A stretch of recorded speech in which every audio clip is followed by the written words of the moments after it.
Boa noite para todo mundo, pessoal. Hoje é dia 14 de julho de 2023 e vamos para os destaques da semana, pessoal. Mudei o formato dos destaques aqui a pedidos de alguns. Eu postava um texto aí com um resumo da semana inteira, né? As principais movimentações, os principais acontecimentos de Brasil e do mundo na semana, com os indicadores econômicos. Mas agora eu resolvi fazer em formato de vídeo também. Talvez fique mais lúdico para todo mundo, mas vamos lá. Eu vou fazer aqui. Se vocês gostarem, já deixa o like de antemão. E comenta aqui para eu ficar sabendo. Tá bom? Mas vamos lá, pessoal. Vamos para os destaques da semana. Bom, primeiro vamos falar das bolsas aqui. Bolsas do mundo afora, pessoal, fecham aí no positivo, com exceção da nossa bolsa aqui do Brasil, que fecha com 1% de queda, tá? Essa positividade aqui, ela é muito referente ao CPI, a inflação americana, que saiu na quarta-feira, foi corroborada com a inflação ao produtor, o PPI, que saiu na quinta-feira lá nos Estados Unidos, que veio bem menor do que o esperado. Inclusive a inflação, o núcleo da inflação, inclusive o núcleo da inflação de serviços e a parte de inflação de moradia, que era onde o Banco Central estava mais preocupado lá nos Estados Unidos. Então isso puxou as bolsas do mundo inteiro para o positivo, inclusive, pessoal, a bolsa da China aqui, que esta semana teve indicadores econômicos por lá que vieram decepcionantes, né? Nós abrimos a semana com o CPI, que também saiu por lá, que veio deflacionário, veio negativo, e assim, são contextos diferentes, né, pessoal? Lá nos Estados Unidos, quando a inflação vem em queda, o mercado comemora, no sentido de que a maior potência mundial não vai precisar subir tantos juros assim para conseguir controlar essa inflação, e o mercado, eu já comentei com vocês essa semana, comprou a narrativa do soft landing. Legal. Já na China, quando a inflação vem fraca, é outra leitura. É uma leitura de que a economia da China não está indo de vento em popa, como todo mundo acreditou que aconteceria neste ano, com o fim da política de Covid-0 que teve por lá, que foi em janeiro. Certo? Então, assim, são leituras e interpretações diferentes a depender do contexto de cada país. Então, assim, tivemos dados fracos na China essa semana. CPI veio fraco, balança comercial veio fraca, pessoal. Os dados de importação e exportação da China decepcionaram completamente, vieram muito piores até do que o mercado esperava e do que o dado do mês passado, inclusive, ok? Acontece que o mercado também está comprando a narrativa de que dados fracos na China vão fazer com que o governo chinês e o Banco Central da China tenham que intervir fazendo novos estímulos, estímulos reais. Não esses últimos cortezinhos de juros que eles fizeram por lá que não teve efeito nenhum na economia, ok?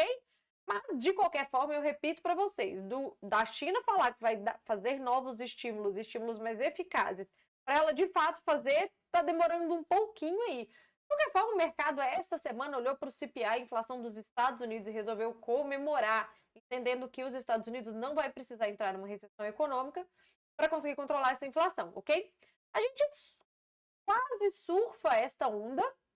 A gente, Brasil, quase surfa essa onda da semana. A gente chega a fazer movimentações, nós vamos ver à frente, baseado aí nesses indicadores, principalmente americanos. Porém, a gente, principalmente no dia de hoje, aí, acaba devolvendo a alta. É uma realização de lucros. Vale lembrar, pessoal, hoje a nossa bolsa ela fecha com 1,30 de queda, tá?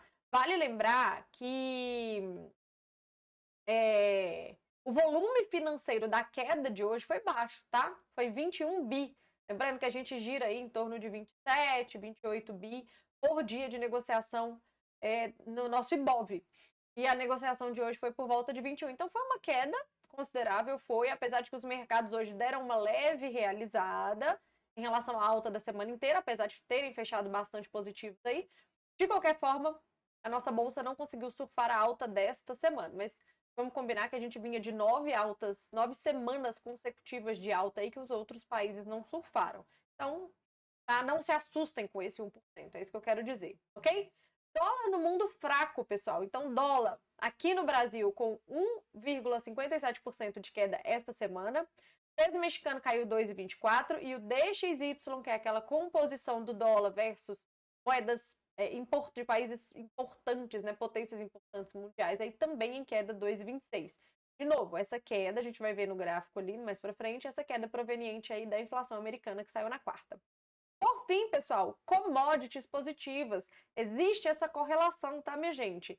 Dólar fraco, commodities fortes. Commodities fortes, dólar fraco. Então, tivemos minério de ferro bem positivo aí, inclusive que fez a nossa Vale se destacar como uma das ações que mais subiu essa semana dentro do nosso Ibov. E o petróleo também aí subindo esta semana, mas a Petro não surfou essa onda. Mas, enfim, vamos avançar por aqui. Bom, deixa eu ver se vocês estão vendo. Não. Então, os destaques de indicadores e notícias dessa semana são esses aqui que eu estou mostrando para vocês. Já falei, CPI na China, CPI balança comercial fraca. Vale lembrar, pessoal, que os dados fracos... A China é o nosso maior cliente, eu comento isso aqui com vocês. O maior cliente comercial do Brasil é a China. Então, se a China traz dados fracos a semana inteira, também tira um pouco do fôlego da nossa bolsa, tá certo? Mas, de qualquer forma, tivemos inflação nos Estados Unidos fraca também, só que por lá isso é bom.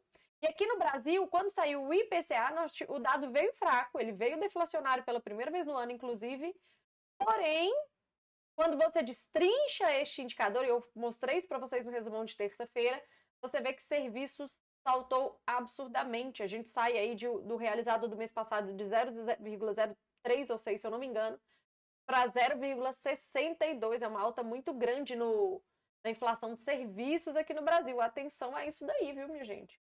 O mercado ainda continua precificando que na próxima reunião de política monetária vai haver um corte de 0,25 base points na nossa taxa Selic. Isso está no preço, qualquer coisa fora disso pode trazer estresse para o mercado, tá, minha gente? Se o Banco Central brasileiro entender que essa inflação de serviços que veio do jeito que veio, né, bem mais forte do que o esperado, ser um sinal, né, de que a inflação ainda não está controlada por aqui, mas de qualquer forma o mercado está precificando um corte de 0,25, ok? Graficamente, pessoal, a gente tem aqui então em cima, dá para ver, né, o Ibov fechou no 117.711 e o dólar à vista, este é a cotação do dólar à vista e o gráfico é do dólar futuro, tá? 4,79. Ah, então vamos lá. Esse quadradinho amarelo aqui é a marcação da semana, é só para vocês entenderem. Eu tô trazendo a visão do mês, porque eu acho extremamente importante, mas esse quadradinho aqui é esta semana, tá? Vamos lá, segunda-feira foi uma pequena realização, foi baixo o volume, eu tinha comentado com vocês, nada de muito expressivo acontecendo na segunda-feira.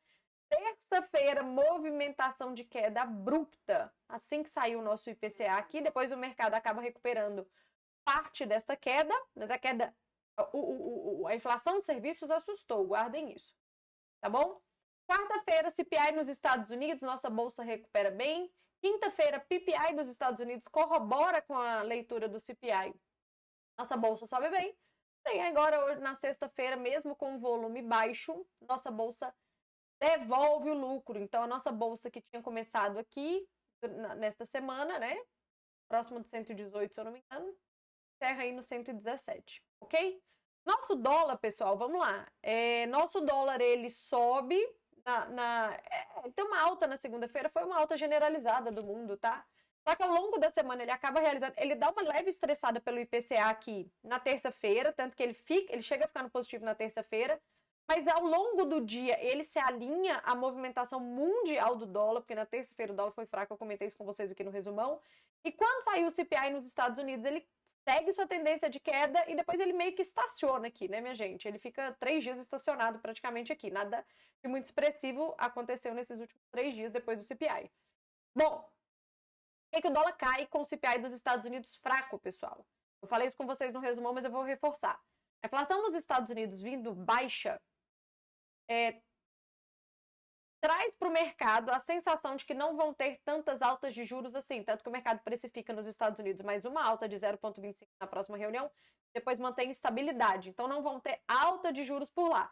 E aqui no Brasil a inflação de serviços decepcionou, o que significa que a queda de juros aqui do Brasil pode ser mais lenta do que o esperado.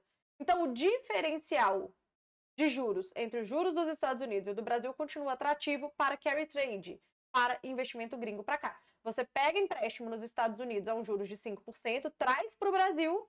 Quando você traz para o Brasil, você, se colocar na renda fixa, tem 13,75%. Pega isso aí, você ganha nessa diferença. É o chamado carry trade. De maneira muito simplista sendo explicada aqui. É só para vocês entenderem. Ok?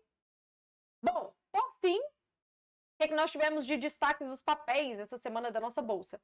Maiores altas.